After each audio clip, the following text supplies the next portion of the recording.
Hello, Lindsay Drachenberg here. Today we are doing our fourth interactive advanced concept check presentation for our Chemistry 125 class. Today is a fun one. We are going to do an experiment that involves balloons, as you can see, a barbecue lighter, or whatever you want to call this type of lighter, to see if we can make balloons fireproof, and if so, how we do that.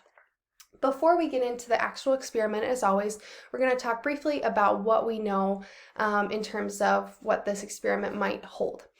We know that heat is transferred very quickly through liquids. I knew that prior to this class, but it was reinforced through, especially this week, what we have been learning. But we also know in contrast that gas is less conductive. So those are just basic science, chemistry facts that we know. So based on the video that explained this week's presentation, the idea is that our first balloon is probably going to pop when we hold the flame to it. So that is what the video showcased, and is likely, given that the balloon is a very permeable membrane and very weak, and there's nothing inside of it, just air, to help take care of the heat and transfer the heat to make sure it doesn't pop. In contrast, we hypothesize that when you add water, it actually helps the balloon not to pop. So let's start with just doing the balloon one. So that is taking a balloon I have right here from my old house, blowing it up, and then putting it under heat. So I'm going to blow it up briefly.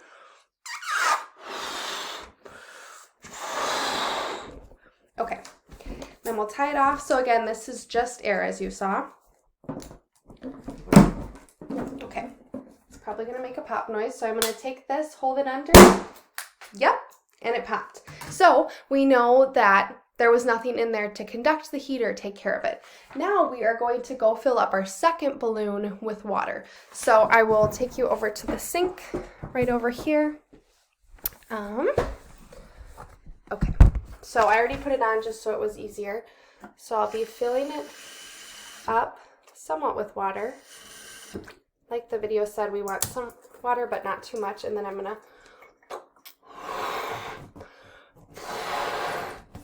Okay, so you can see there is water in here. I would like to get more, but I don't think it will let me, so we'll just go with this. Okay, so we have our water with some balloon. You can kind of see it down there. It's a little hard with the color of this. So I'm going to set this over here and then bring it back. Okay. All right, back here. So, as we saw, we just put water in the balloon. So, based on what we know, that heat is transferred very quickly through liquid, that could help us with our balloon because there's liquid in here that could help not have it pop. So, let's try it out. Ooh, nothing is happening here.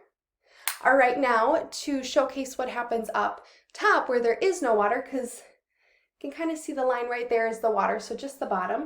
If I move from doing it down here to up here, it still pops. Okay, so we just did the experiment, but why did it happen like that? So looking here, balloon one, it pops. Our hypothesis was correct. When we don't have anything inside the balloon other than air, it pops because of how fragile the balloon is.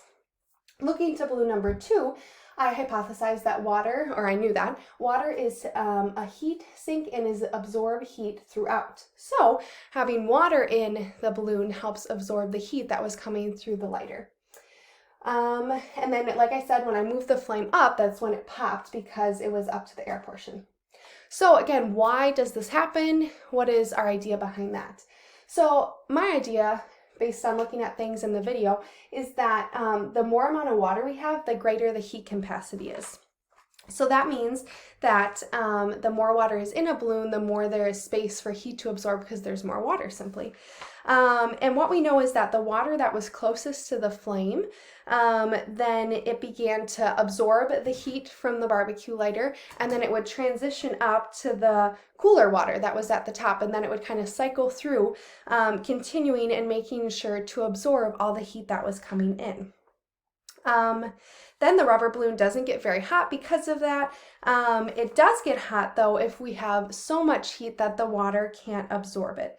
It takes about 10 times as much heat to raise the temperature of 1 gram of water by 1 degree Celsius. So it takes a lot of heat to change the water temperature. And we know that too from if you ever try to boil water, especially in a kettle, an iron kettle, it makes it a lot harder because of that conductivity.